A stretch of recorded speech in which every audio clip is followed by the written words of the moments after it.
Y además también mostrarles algunos patrones característicos que son de la espirometría y que son parte de los criterios que no son aceptables al momento de interpretarlas, ¿ya?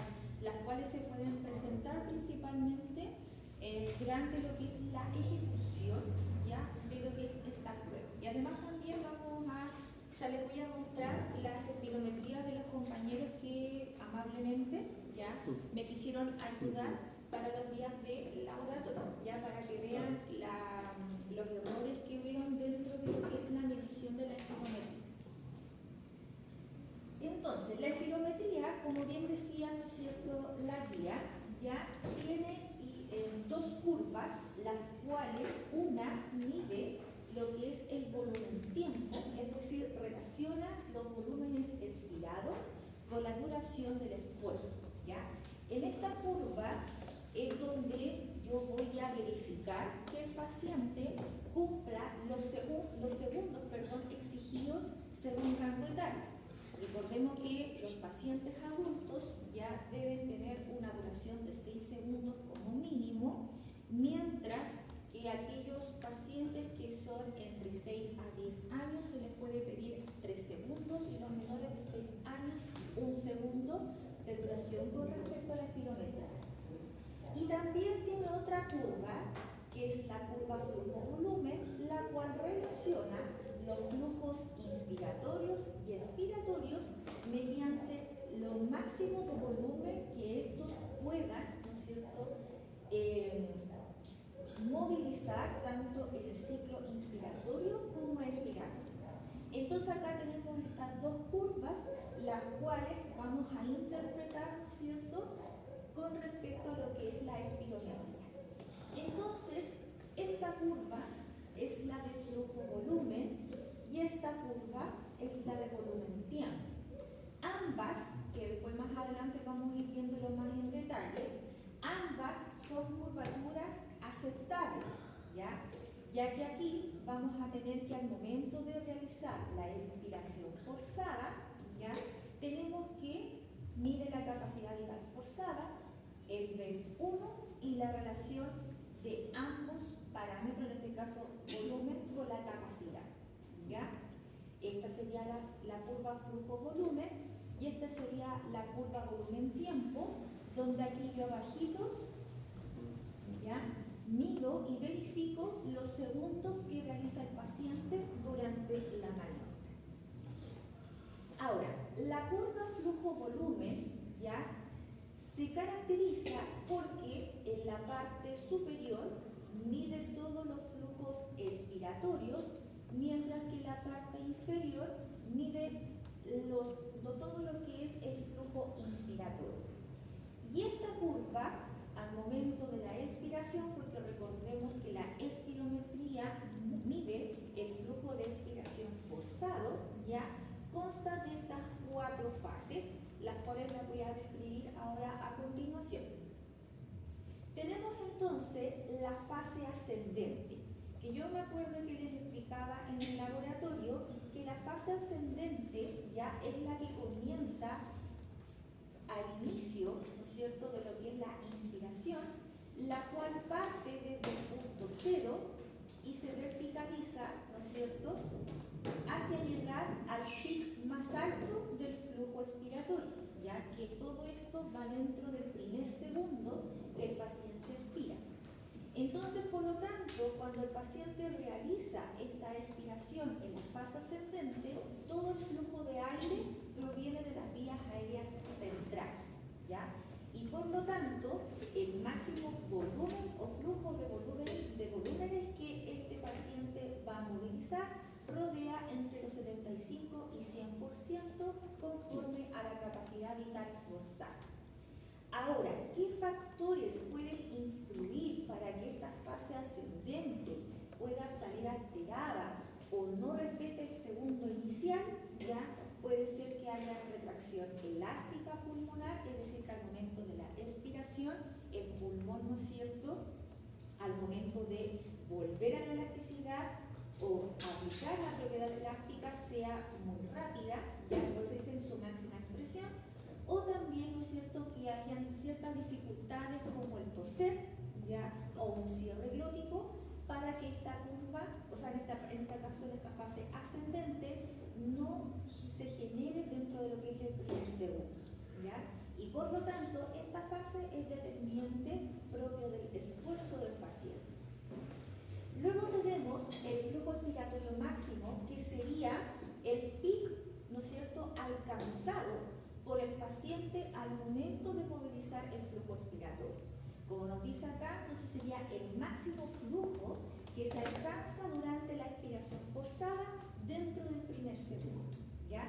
Cuando, por ejemplo, ¿no es cierto?, los compañeros que realizaron esta técnica hacían, ¿no es cierto?, la expiración forzada y luego seguían la prolongación y toda esa cantidad de aire iba disminuyendo.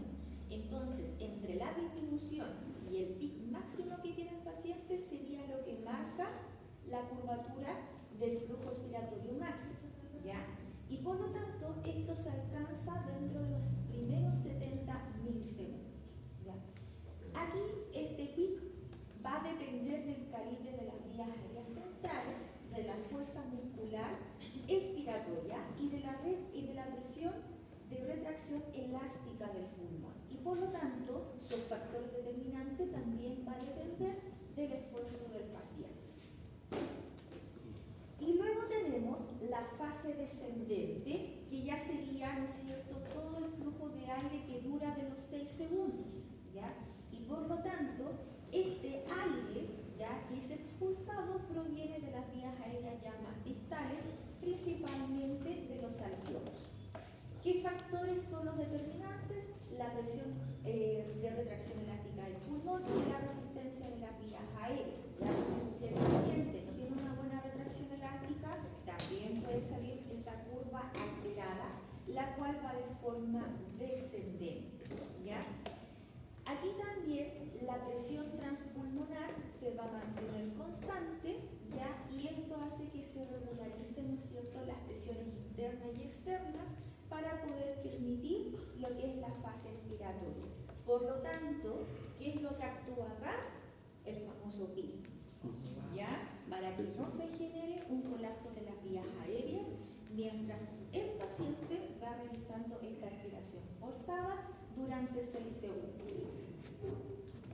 Y luego tenemos el fin de la expiración forzada, es donde ya cumplimos, ¿no es cierto?, el máximo de tiempo, que sería de 6 segundos, donde aquí, de la forma descendente, debe caer directamente a la línea de volumen, que va a estar, ¿no es cierto?, por segundo, y aquí el mecanismo responsable del aire, ¿no es cierto?, es mientras, no va a ser el aire que va expirando, sino que va a ser todo lo que queda de reserva en el pulmón, es decir, el volumen residual, ¿ya? Es ahí donde termina ya este ciclo de expiración forzada.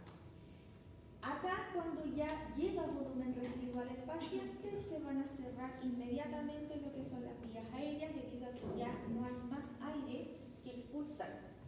En este caso, en los niños mayores, ya puede presentar un aumento de la resistencia elástica en la caja torácica como factores determinantes, y en niños menores puede haber un cierre, ¿no es cierto?, de las vías aéreas para poder, ¿no es cierto?, evitar la colapsabilidad que se pueda generar el pulmón cuando, ¿no es cierto?, en este caso, como ya les nombraba, que la fase descendente actúa el PIC, y aquí se evita la colapsabilidad, ya, durante esta parte y fin de la expiración forzada.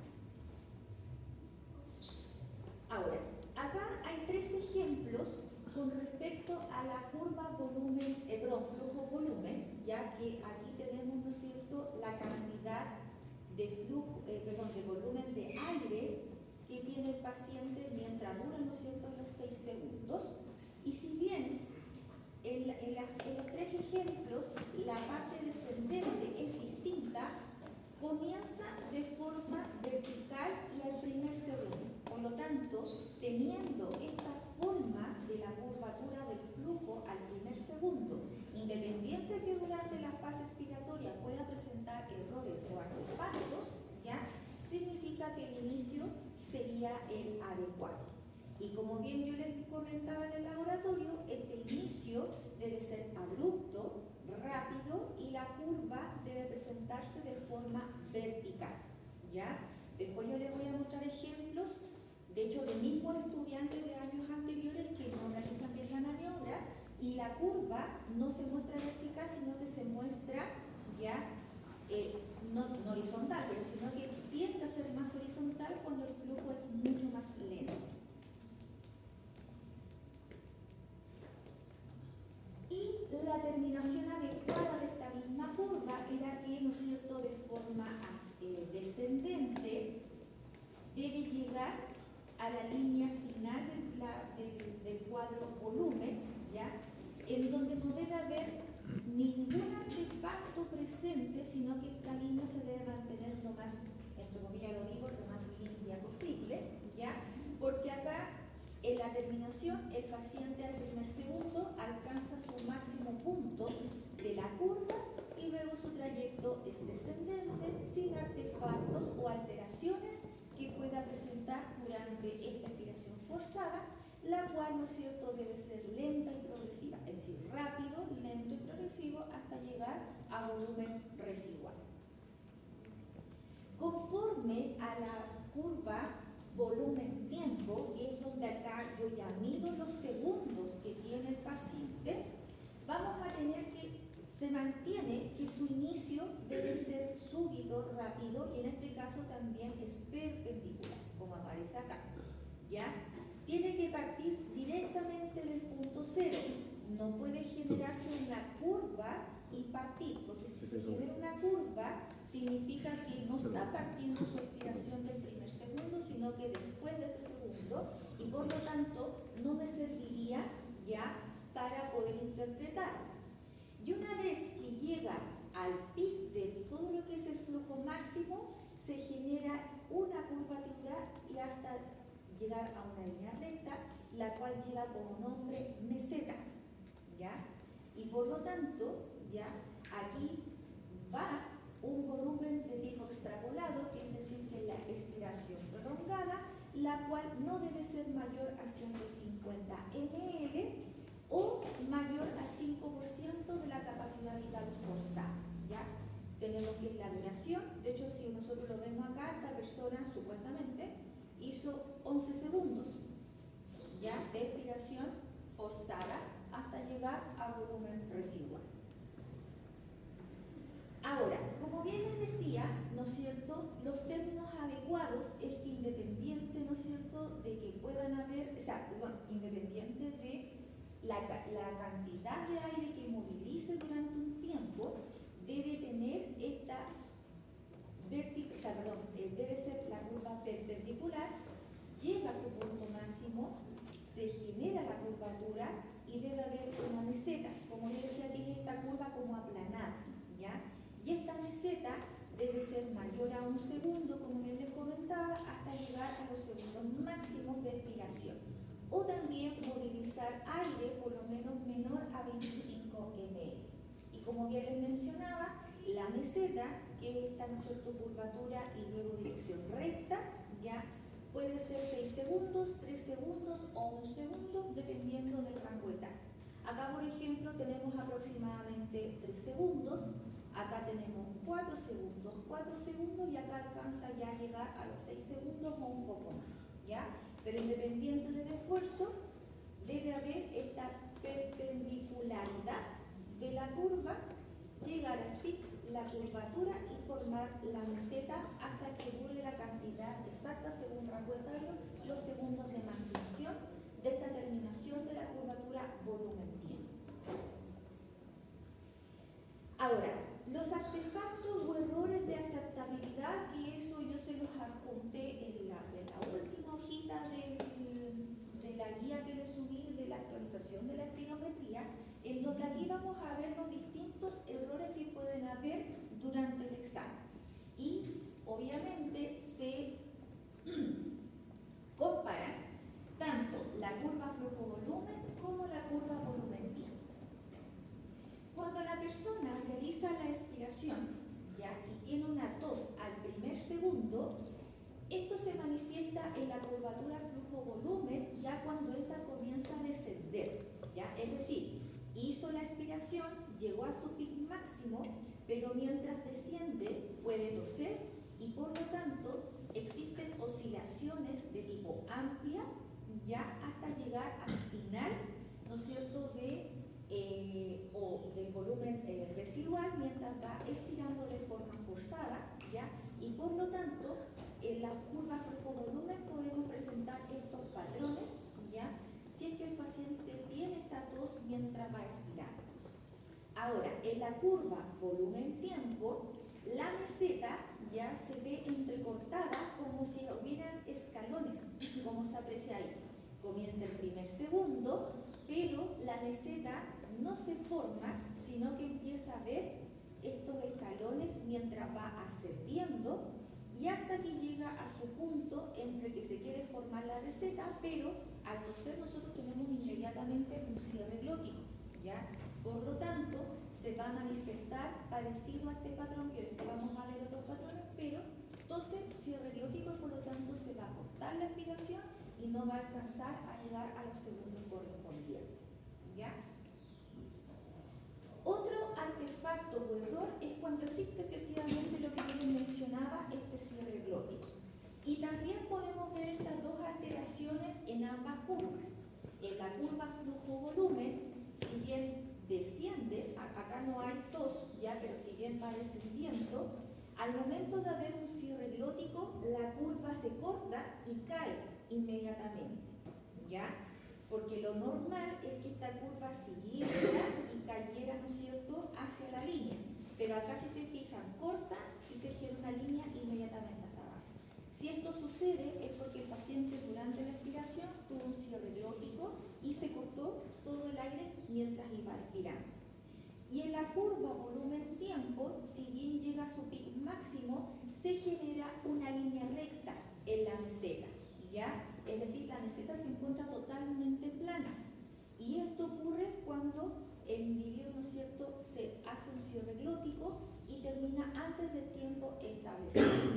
Ahora, ¿cómo usted dice, bueno, y cómo yo sé que hay un cierre glótico? Porque el paciente, en vez de expirar forzado, la expiración o es muy lenta o es muy poca, ya que hace esto solo, ya hace prácticamente solo, ¿ya? Y no genera esa fuerza para poder llegar al pico máximo y poder seguir hasta llegar al volumen residual. Cuando existe esfuerzo variable, yo les comentaba, de hecho, en algunos de los podcasts, no me acuerdo cuáles, ahí después vamos a ver la espirometría.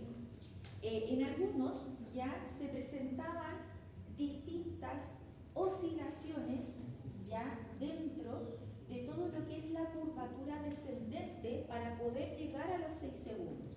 Entonces, ¿qué pasa con la curva descendente? ¿Ya? Al haber esfuerzo variable, ¿qué significa? El paciente se esfuerza más de lo debido para poder cumplir los segundos, pero el ciclo respiratorio se va entrecortando, haciendo esto, en vez de que sea, ¿ya? Hago el ejercicio para que me entiendas, ¿ya?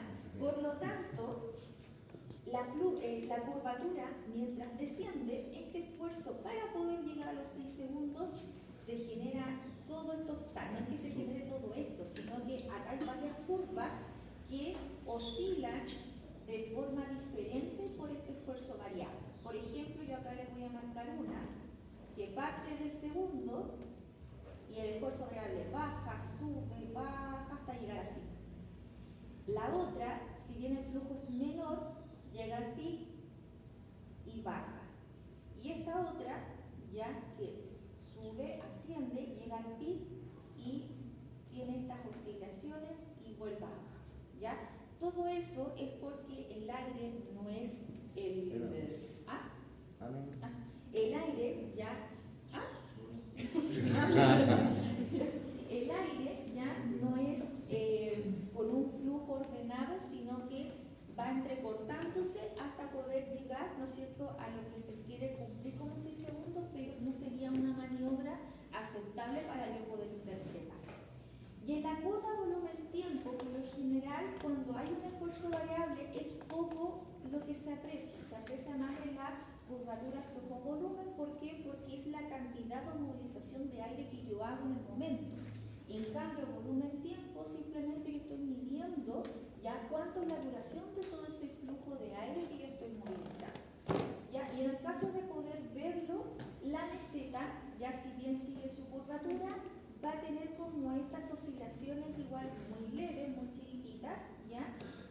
va cumpliendo los segundos que se exigen.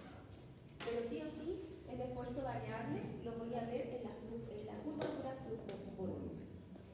Cuando existe una exhalación repetitiva, ¿ya? Es decir, que el paciente expira forzado, se le acabó el aire, vuelve a tomar aire y vuelve a expirar, ya como le pasó a uno.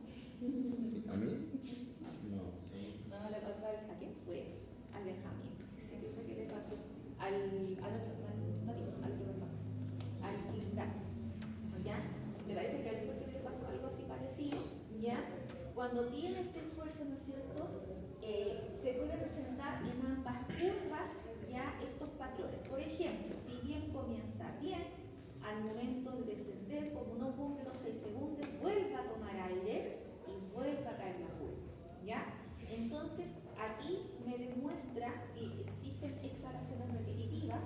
¿Por qué? Porque el paciente ya terminó lo que tenía de volumen residual, vuelve a inhalar para volver a botar aire, ¿ya? O también lo hacen por nariz, cuando no se coloca la pinza nasal, ya en vez de botar el aire, inhalan por nariz y vuelven a botar el aire para poder cumplir los 6 segundos. De repente el paciente ni siquiera se da cuenta y son milisegundos que hace este gesto, pero sí o sí claro, lo acusa por decirlo de una forma, inmediatamente la curva, ¿ya? Y en la curva volumen-tiempo se puede ver tal cual como tenemos acá. Comienza, ¿no es cierto?, correctamente, se forma la meseta, pero esta meseta desciende, asciende de nuevo y se forma otra meseta nueva, ¿ya? Entonces aquí significa, ¿no es cierto?, que el paciente terminó de exhalar, inhala otra vez y exhala nuevamente, ¿ya? Y esto en ambas curvas nos indica que hay exhalaciones repetitivas durante la expiración forzada con respecto al espirometría. Cuando existe fuga de aire, ya, es decir, que el paciente no se colocó correctamente la boquilla, como pasó por ejemplo me acuerdo con el Franco Paso, ya, que no se colocó bien la boquilla en un inicio, o con el Benjamín también y Rivarez, perdón, ya que también se colocó la boquilla mal en un inicio y tuvo escape de aire. La curva ya se puede presentar de la siguiente forma, y en este caso es la curva volumen-tiempo quien presenta esta alteración, ¿ya? Y en este caso, cuando hay fugas de aire, si bien comienza bien el ascenso y se forma la curvatura para formar la meseta, mientras está en la meseta, es decir, en la expiración forzada, se genera un descenso y esta sigue, ¿ya? Como aparece acá en este ejemplo, ¿ya? Y por lo tanto, si bien tiene un trayecto, va a tener como un escalón en la meseta. No así en la curva flujo-volumen, la cual por lo general no presenta la alteración si solamente lo hace en la curva volumen-tiempo. Cuando existe obstrucción de la boquilla, es decir, hubo una interposición de los dientes, de la lengua, cae una flema por ahí, ¿no? Cuidado. Ya, cuando se le espirometría. ¿Ya? Y entonces cuando existe una obstrucción al paso de aire, ya, esta alteración la podemos ver en la curva flujo-volumen, ¿ya? Y en este caso, la curva, si bien comienza correctamente, esta es de menor tamaño, ¿ya? Porque hay menos flujo de aire al expirar y en algunas ocasiones se puede presentar aplanada. En vez de como está, ¿no es cierto?, esta, que era ascendente, y desciende, ¿ya?, donde moviliza los mayores flujos, acá si se dan cuenta es mucho más baja porque moviliza menos flujo, ¿ya?, y puede presentarse de forma aplanada porque no está haciendo, ¿no es cierto?, botando en este caso todo el aire dentro de lo que es el espirómetro. Sin embargo, ya en la curva volumen-tiempo, por lo general no la apreciamos tanto, pero si es que se aprecia, también su característica es muy similar. Es decir, comienza ascendente, se forma la meseta, pero como son flujos más bajos, ya la cantidad o marcación de volumen también va a ser baja y por lo tanto la curvatura va a ser más pequeña, ¿ya? Por ejemplo, en comparación a la que tenemos ahí, ya siguen, no importa que decaiga, ¿ya? Aquí la tenemos mucho más pequeña y no alcanza a llegar a los segundos correspondientes. Ahora, cuando existe este error llamado error de línea de base, ya significa que las personas cuando van expirando durante la curva no alcanzan al flujo cero. ¿Y qué significa eso? Que cuando el paciente expira se saca el espirómetro antes. Entonces el espirómetro sigue marcando que hay aire que está saliendo, ¿ya? Y por lo tanto se le llama como flujo y volumen artificial. Que de hecho yo les voy a mostrar un ejemplo de un alumno que hace como 3 años atrás hizo eso. Mientras estaba respirando, hizo profe, nos dijo, sacó, porque no podía más, ya se sacó el espirómetro de la boca y el espirómetro siguió marcando, ¿ya? Y por lo tanto va a seguir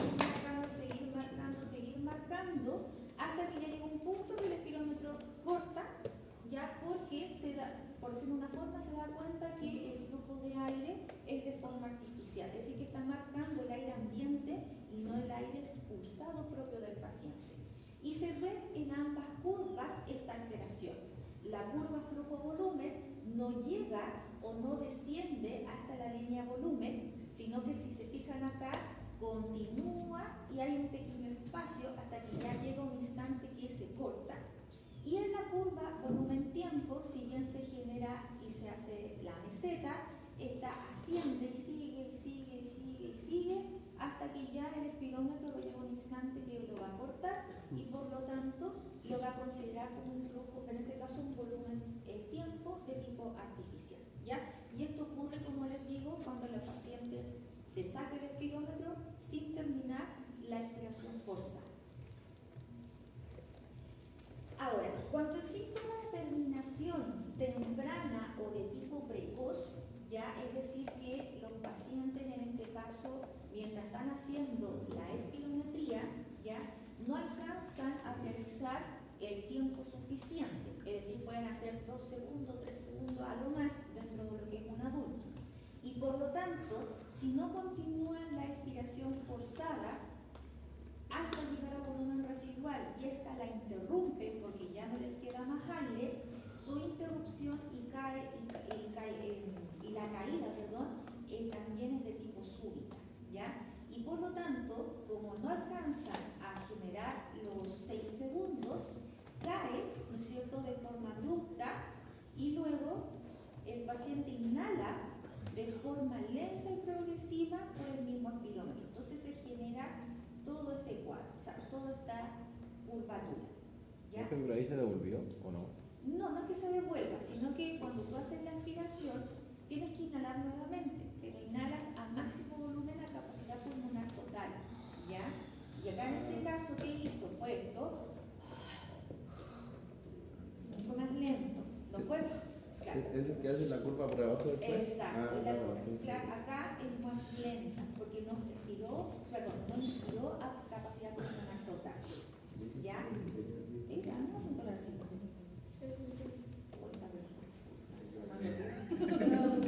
No se siente súper fuerte. ¿Ya?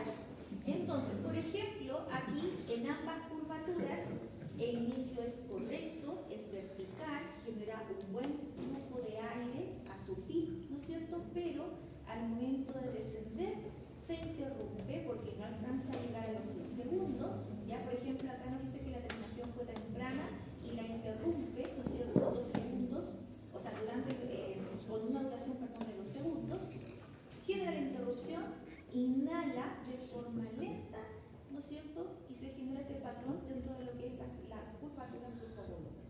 Mientras que la curvatura volumen-tiempo, ¿no es cierto?, si bien se genera este pic, no alcanza a formar la meseta de forma plana y se ve también interrumpido. En ambas curvas ya se ve esta terminación temprana o precoz. Ya. Ahora, cuando el volumen extrapolado, ¿cierto?, es mayor a 150 ml, ¿ya? Si bien en la curvatura flujo-volumen no se presenta alteración, significa que la sigue la volumen-tiempo. ¿Y qué significa volumen extrapolado? Significa que el paciente realiza una expiración lenta y no la hace a podría hacer esto, ¿ya? Entonces, al hacer esto, moviliza obviamente más aire porque es laminar y la curva se prolonga su inicio para poder ascender y formar la meseta, ¿ya? Entonces, por lo tanto, como dice acá, ¿no es cierto?, el inicio es lento y en comparación, por ejemplo, a esta que comienza, ¿no es cierto?, inicio súbito, inmediato, acá se fijan que comienza una curvatura primero y recién asciende, ¿ya? Esto significa que el paciente no tuvo una expiración al primer segundo, sino que fue un flujo de aire más bien laminar, lento. Y este patrón llamado joroba de joven, ya no es que era joroba, sino que es la espirometría, ya solo se presenta en la curva flujo-volumen, ya, y esta por lo general se puede presentar en niños o en personas jóvenes y es cuando se asocia a un esfuerzo variante, ya, por poder seguir eliminando aires se puede presentar esta curvatura, ¿no es cierto?, hasta descender. Entonces, si se fijan, asciende, llega a su pico y al descender inmediatamente se forma esta curvatura para luego seguir descendiendo y llegar, ¿no es cierto?, hasta la línea de volumen. A este patrón se le llama como la joroba de joven. Profe, ahí sería como un cambio de velocidad. Es un, exacto, ¿ya? Es decir, que si bien está expirando, expira bajo flujo y luego aumenta el flujo para poder llegar a los 6 segundos. ¿Ya? Es decir, que la movilización del flujo al descender es menor, pero hay un instante que lo vuelve a aumentar sin necesidad de generar una inspiración. ¿Ya? Es ahí donde se presenta este patrón, la joroba. Acelera exactamente, acelera más el flujo, ya comenzó lento. Comenzó a bajo flujo, pero después lo acelera para aumentarlo y poder cumplir con los 6 segundos. ¿Ya? A eso se le llama como joroba de joven. Hermana, tira abajo flujo. Ya. Y después. Ahora vamos a ver lo que es esta interpretación. ¿Ya? Yo se lo voy a tratar de enseñar lo más simple, conciso y preciso posible, sencillo para entender. ¿Ya? Sí, bueno, creo que no la hago tan mal, parece. Ya. Los valores normales porcentuales conforme al BEF1, capacidad vital forzada, y la relación de ambos parámetros, ¿ya?, teóricamente nos indica que el BEF1, para que sea normal, debe tener un 80% o mayor de este valor, la capacidad vital forzada también, 80 o mayor a este valor, mientras que la relación BEF1 y capacidad vital forzada debe ser mayor o igual al 70%. ¿Ya? Esto es lo que nos dicen los valores teóricos de normalidad al momento de tener la espirometría. La espirometría, como bien les dije, ¿cómo se llama?, en los laboratorios, mide varios índices, pero para su interpretación toma en cuenta estos tres valores: B1, capacidad vital forzada y la relación entre el B1 y capacidad vital forzada. ¿Ya? Para identificar un patrón de alteración de forma restrictiva, ¿ya?, ¿qué nos dice? Que la relación B1 y capacidad vital forzada debe ser igual o mayor al 70%. Es decir, que se deben que mantener dentro de los valores normales, ¿ya? Sin embargo, se altera el B1 y la capacidad vital forzada. ¿Ya? Vuelvo a repetir. Para identificar que hay un patrón restrictivo, la relación B1 y capacidad vital forzada debe mantenerse normal o mayor al 70%. Mientras que el B1 y capacidad vital forzada deben estar disminuidos. ¿Ya? Conforme a la curvatura, en los patrones restrictivos, ¿ya?, si bien la curva es similar a la normal en la volumen-tiempo, es decir, hay una curva ascendente, llega a su pico y forma la meseta, esta se presenta de forma pequeña o reducida, ¿ya?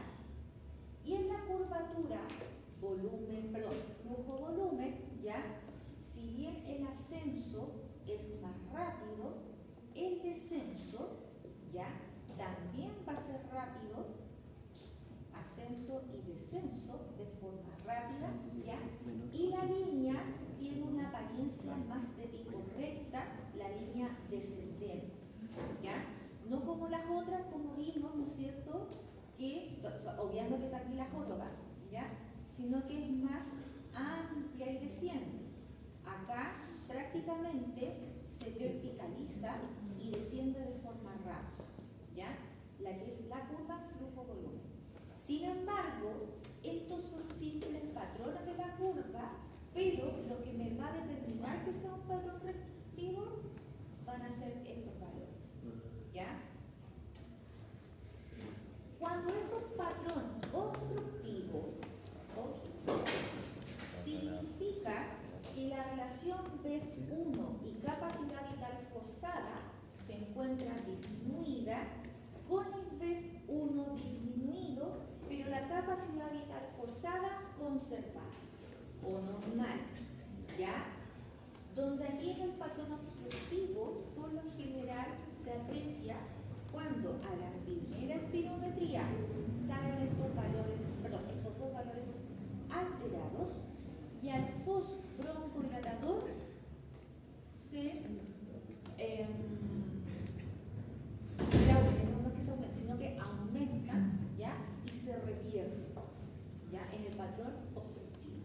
Mientras que en el restrictivo no se normaliza con el broncodilatador, ¿ya? Esa es también otra diferencia. Entonces, patrón obstructivo, B1 capacidad vital forzada disminuido, B1 disminuido, pero capacidad vital forzada conservada. Las curvas. Conforme a la curva volumen-tiempo, ¿ya? La curva, si bien asciende, es más de tipo prolongada y aproximadamente en el segundo 3 a 4 recién comienza a formarse la meseta. Por lo tanto, a la expiración, en los patrones obstructivos, ¿ya? La meseta se va a demorar o va a tardar en generarse. Mientras, ya que en la curvatura flujo-volumen, ¿ya? Vamos a tener, ¿no es cierto?, que si bien comienza en forma ascendente, llega a su pico, la curva va a ser más angosta, va a llegar a la línea volumen, ¿ya? Y todo esto no necesariamente va a depender del esfuerzo del paciente, sino que propiamente al momento de expirar, ¿no es cierto?, va a disminuir su anchura porque la cantidad de aire no va a ser la suficiente para poder completar los 6 segundos. Y como la anterior, si bien estos son solo patrones, finalmente lo que me va a determinar su patrón obstructivo o restrictivo van a ser la alteración de estos valores. ¿Me puede explicar de nuevo lo que pasó en el ¿Flujo-volumen? Flujo-volumen. Ya. Cuando llegan al pico. Llega al pic, ¿no es cierto? Pero es al momento de descender, ya se angosta y la duración de los segundos es menor a la requerida.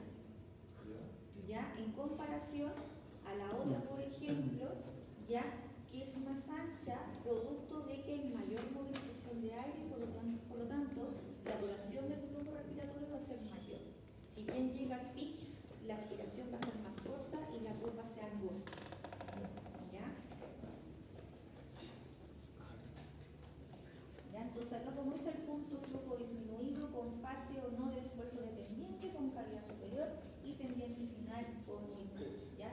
Es decir, que la curva va a descender, pero esta se prolonga porque ya el paciente, ¿no es cierto?, no llega a volumen residual.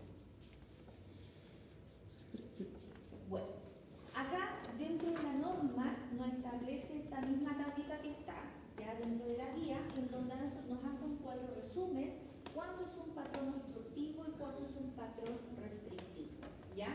Cuando es un patrón restrictivo, como bien les decía, ¿no es cierto?, la relación B1 con capacidad vital forzada se encuentra normal, mientras que la capacidad vital forzada y el B1 se encuentra disminuido. Y cuando existe una obstrucción, ¿ya?, vamos a tener que el B1 con capacidad vital forzada se encuentra disminuida, más la capacidad vital capacidad vital forzada se encuentra normal. En algunas ocasiones podemos tener que los pacientes se encuentran con un grado de obstrucción con capacidad vital forzada disminuida, es decir, que los tres se encuentran comprometidos, ¿ya? Y ahí se le denomina como patrón obstructivo con capacidad vital forzada disminuida o comprometida, ¿ya? Pero no lo voy a enredar con eso, solamente lo voy a dejar como obstructivo y restrictivo. Si le mezclo la otra, van a quedar más confundidos todavía. Ahora, conforme a los grados de severidad, estos por lo general se clasifican en los patrones obstructivos, ¿ya? Los cuales van de leve a muy grave, y esto va a depender de los valores ya del B1 conforme al porcentaje teórico y lo obtenido ya dentro de lo que es la espirometría. Ahora, como bien les decía, en el patrón obstructivo es donde existe una respuesta reversible para poder diagnosticarlo después de un uso con broncodilatador, mientras que en el patrón restrictivo no hay reversibilidad. Patrón obstructivo sí hay reversibilidad con un broncodilatador, mientras que el patrón restrictivo no lo tiene, ¿ya? Y como acá dice, se realiza al obtener un patrón obstructivo para determinar si la obstrucción de las vías aéreas es reversible o permanente, y se considera una respuesta positiva al broncodilatador si el BEF1 o capacidad vital forzada mejora más de 200 ml o más del 12% del valor basal. ¿Y cómo calculo eso? Ya mediante esta fórmula, ¿ya? Donde se coloca el valor post-broncodilatador, el pre-broncodilatador por 100 dividido por el pre-broncodilatador, ¿ya? Pero eso no lo vamos a aplicar, ¿ya? Sino que se lo comento de que el patrón broncodilatador, para poder determinar su reversibilidad, se hace mediante esta fórmula posterior a su aplicación y medición con sus respectivos valores. Ya, y ahora me dirá, profe, ¿cómo yo sé todo esto? Y aquí se lo hago. ¿Ya? Primero que todo, debemos tener en cuenta la tabla de Hudson, ¿ya? O percentil 95, donde engloba la edad, peso, estatura y el género. Ambas tablas, perdón, esta tabla se divide en dos, masculino y femenino, ¿ya? Por lo tanto, los valores de BEF1 en capacidad vital forzada, con capacidad vital forzada y BEF1 por sí solo, ya los debo sacar de esta tabla para posteriormente poder interpretar según género. Bueno, un poquito baja la resolución, pero de floja porque no quise pasarla a un cuadro, ya voy a sacar la foto, porque me flojera pasar, porque estoy súper sincera, ¿ya? Entonces, tenemos acá la tabla del percentil 95. En este caso, esta tabla es de mujer, la cual va desde los 60 a los 90 años, ¿ya? Entonces, esta tablita, bueno, yo aquí coloqué mi edad, para que se entienda. Yo tengo 37 años, por lo tanto, ¿dónde yo englobo mi edad? Entre los 31 y los 40, ¿ya? Y verifico dónde está mi estatura. Yo mido 1,58 m, entonces, por lo tanto, me englobo entre 1,56 y 1,60. Eso significa que mi relación BEF1 con capacidad vital forzada basal debe ser de 73,5%, ¿ya? Dentro de normalidad. Y siguiendo la misma línea, mi capacidad vital forzada es de 76%, perdón, 76,9% y 70,3. sí, y el BEF1 70,3%. ¿Ya? Eso sería mi basal. ¿Ya? Vuelvo a repetir, en la tabla de mujer veo mi rango etario, mi estatura, y primero veo el BEF1 con capacidad vital forzada, luego sigo la línea para poder determinar mis otros patrones basales, ¿no es cierto?, que necesito para poder interpretar mi examen. En los hombres, Profe, ¿y ahí el último que era? Que el que no marcó en la última no tabla. es otro parámetro, pero no lo puedo meter con ese parámetro porque lo voy a enredar más de lo que ya están enredados. 25, 60. Déjalo con los 3 no. Ya. Córtala. Ya, tenemos acá el del hombre, ¿ya? En donde aquí si se fija, lo divide por 3 rangos etarios. El primero va de 6 a 11 años, el segundo va de 2 a 24 y el tercero va de los 25 a los 90 años. Entonces, por ejemplo, Bastián, de joven, ¿qué edad tienes? No me acuerdo. 24. Ya, 24. Ya, entonces, ya. 1,66 y 1,80. Ah, no, mentira. 1,51, 1,65. Este es de la tabla de los 12 a los 24 años. ¿Ya? Estarías en esta tabla. ¿Y cuánto mides? 1,65 de Segundo. me sumé Entre los 151 y los 165. Entonces, tu B1, tu capacidad vital forzada sería 74.5, tu capacidad vital forzada sería 79.8 y el B1 sería 81.2. Ya, esos serían tus rangos normales dentro de la espirometría. ¿Ya? ¿Se entiende? Sí, ¿Sí? profe. Ya. Sí, profe. Yo acá les dejo este cuadrito, no, este es un cuadro resumen, Espera. ya, es un cuadro resumen, para que usted pueda determinar qué es lo que es un patrón obstructivo y uno restrictivo. ¿Cuál se lo voy a subir? ¿Cuál es el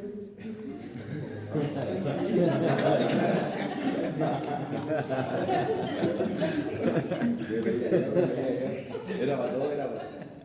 Ya.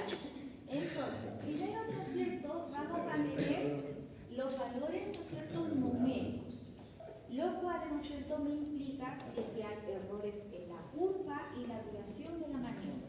Si es una maniobra aceptable, ahí recién me voy a los valores de una capacidad vital forzada. Si nos vamos a que el B1 y capacidad vital forzada se encuentra normal y o mayor al 70%, verifico la capacidad vital forzada. Si yo veo que la capacidad vital forzada se encuentra normal, sería una espirometría normal. Es decir, esto está normal, por lo tanto sería una una espirometría normal. Ahora, si esto lo tengo normal, pero la capacidad vital forzada se encuentra alterada, es decir, por debajo de los valores teóricos, sería un patrón restrictivo. Si yo tengo que el F1 y capacidad vital forzada es menor a lo teórico, independiente, ¿no es cierto?, de que en este caso la capacidad vital forzada estaría normal, sería un patrón obstructivo. Y luego veo el F1, que en este caso si está disminuido, corroboro que efectivamente sería un patrón obstructivo. Y acá, pues, obviamente, que en base al F1 su porcentaje se pueden ver los grados de alteración, que son los grados que mencioné en un cuadrito, que son de base leve a muy severo. ¿Ya? Profe, ahí en el BEF1 donde está normal, abajo sería 80, sería bueno. Menor a 80 estaría con el patrón restrictivo. ¿En qué parte estás hablando? En la Acá. parte de acá, donde dice bajo del teórico. El 80 sería el. ¿Acá? Sí. Ah, en capacidad vital forzada. Claro. Si está con 80 está bien, sería normal. O sea, claro, si está menor al 80%, él sería alterado. ¿Ya? Ya, eso es un cuadro, como digo, resumen, y creo que por lo menos a mí me sirve para poder determinar qué es lo que es obstructivo y qué es lo que es restrictivo. ¿Ya? Entonces, este cuadrito, ¿ya?, es lo que yo debo interpretar. Este es el pre-broncodilatador y acá es el post-broncodilatador. ¿Ya? Porque yo tomo una espirometría, previo, aplico el broncodilatador, espero 15 minutos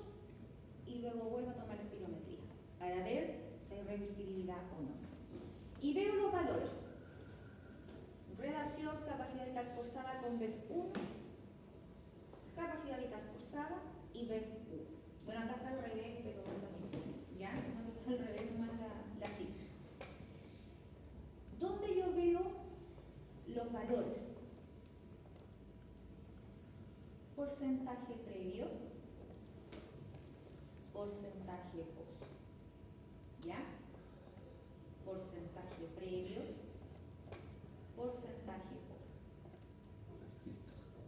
¿Ya? Entonces, no tengo acá los valores teóricos, pero acá esta tabla yo le explico dónde están los valores, bueno, en este caso los parámetros, dónde están los parámetros. Este cuadrito es pre-broncohilatador, pro-broncohilatador, ¿ya? Pre, ahí dice post, ¿ya? Porcentaje, porcentaje, ¿ya? Aquí, por ejemplo, nos dice que previo al broncohilatador, el paciente tuvo en la relación 101, mientras que en el post-broncohilatador disminuyó 1 nomás, ¿ya? Pero se mantiene dentro de 91. Tenemos la capacidad vital forzada, que de 61 que tuvo previo al broncohilatador, aumentó a 70.